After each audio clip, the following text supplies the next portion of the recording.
All right, we got an interesting one here today. So this hemlock here broke off in a big storm over the weekend, uprooted this really nice white oak. So it's kind of a shame it got uprooted, but it was leaning into this big white oak, so it was a little tricky getting her all on the ground. But what I ended up cutting it as was a 10-foot 10, 10-foot 10, and a 10-foot 6. I'm gonna leave this all as one piece and probably skid it the whole way out. If it's too heavy, I'll try to at least get it pulled up at least one log length, because this is real swampy in here. So instead of getting the horses back in the swamp, I'm going to try to get it dragged to hard ground before I get it off. Then this is two 8-footers here, and then in this one we've got a 10-foot 10,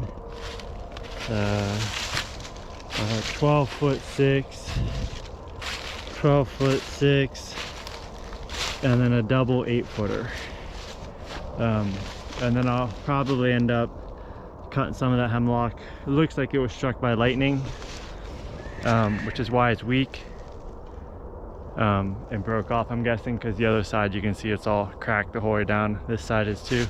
But I'll get it cut up and see if it's worth saving to mill into something, or if I'll just leave it for wildlife habitat in the woods. But here we go. So on this guy here, it's a pretty decent white oak. I took it down because this big red oak here is the goal. Get that to drop right here. That's the plan. And there was really no other way. And this one, fairly mature white oak, and it has some bends here, bends there, so I didn't feel too bad taking it. I ended up cutting about 2 feet off the trunk because it had a little dog leg right at the very beginning, probably about 6-8 inches, and that's going to give me a really nice 10-foot 10 chance at veneer here. Can't really see it probably, but it kind of hooks right here anyway, so I wasn't going to get a very long log anyway. So I measured that first, saw that I could take it there, so I took that off, got my 10-footer, got another 8-footer here because it swoops, and then I went with another 10-footer,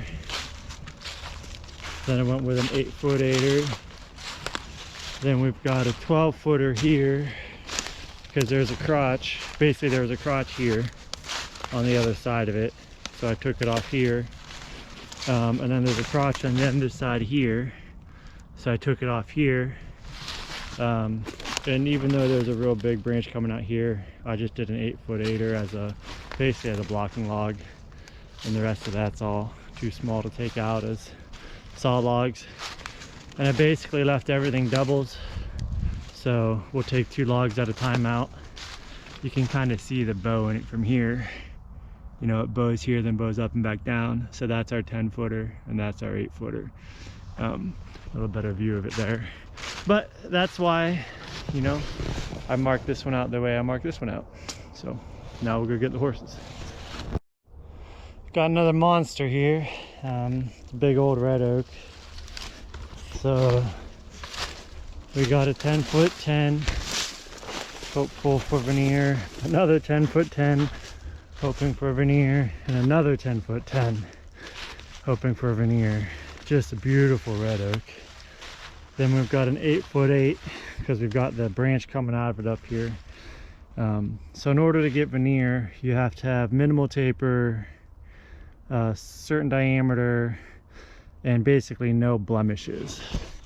So this is a prime candidate for that. If not veneer, at least go prime or prime plus. But then as you get into these logs here, basically each log has 4 sides, and they start docking grade for each side that is no longer clear, because they're going to get less boards out of it, because each dirty side is going to give them knots and less perfect wood. So this one here has got, you know, a blemish because it's got a massive crotch on the one side. and some old branches and stuff. And this one here is another 8'8". It's got little old branches there. Another branch, you know, is coming into it a good foot, so that'll be another low grade log. And then I've got another 8-footer and another 8-footer down in there. I'm gonna have to get kind of cleaned up and pulled out. But 3 10-foot 10s and 4 8'8" out of that one just mega beautiful red oak. You can see it kind of left a hole in the canopy up there, which is kind of the goal. The goal is, this is a mature tree. The horses are going to have a hard time getting it out at this size. So now with that hole in the canopy, you can see all the trees around it are pretty much at their height. They're the same height as this tree was, but they're ready to fill out. So I'm basically banking on, you know, them getting bigger faster now, and a bunch of young trees growing in this canopy where there's now light. So in 20 years, when we harvest these nice white oaks, there'll already be a 20-year-old, you know, regen in this hole. That's the goal. We'll see what happens. Length, so you can see here, it's got some check-in crack in it, a little bit of heart rot. So I cut off about 16 inches. I don't know if you can see that with the shadow, but it cleaned it up real good. Then we cut it off 10'10", another 10'10", and then I came up here and got an 8'8". And there's a squirrel hole rod in here, so until I get it pulled away, I won't know how far up it goes. But then the rest of it's just pretty much branchy junk. So that's what we got out of that monster.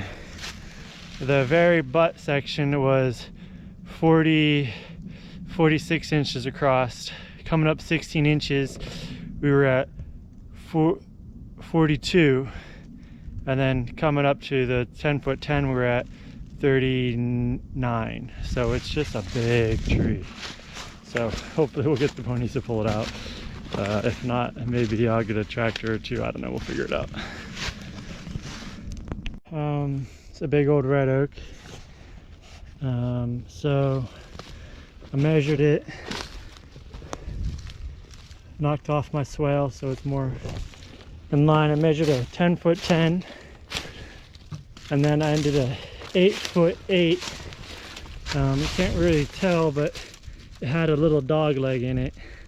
So I went with a 10'10", hopefully veneer, an 8'8", and then I went with a 10'10" again because I got past the little dog leg.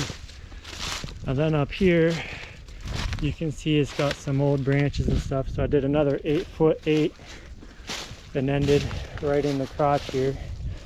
And then I got another 10'6" out of this branch. And that one there, you can kind of see it all blew apart, and the rest of it's just tops. So, you know, that's how I mark out a nice big old red oak. Now we just gotta get the ponies to get it out. But yeah, so 10'10", 8'8", 10'10", 8'8", 10'6". Bucked up to length, so you can see here, it's got some check-in crack in it, a little bit of heart rot.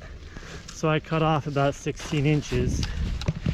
I don't know if you can see that with the shadow, but it cleaned it up real good. Then we cut it off 10'10", another 10'10", and then I came up here and got an 8'8". And there's a squirrel hole rod in here, so until I get it pulled away, I won't know how far up it goes. But then the rest of it's just pretty much branchy junk. So that's what we got out of that monster. The very butt section was 46 inches across, coming up 16 inches. We were at 42, and then coming up to the 10'10", we were at 39. So it's just a big tree. So hopefully we'll get the ponies to pull it out. If not, maybe I'll get a tractor or two. I don't know, we'll figure it out.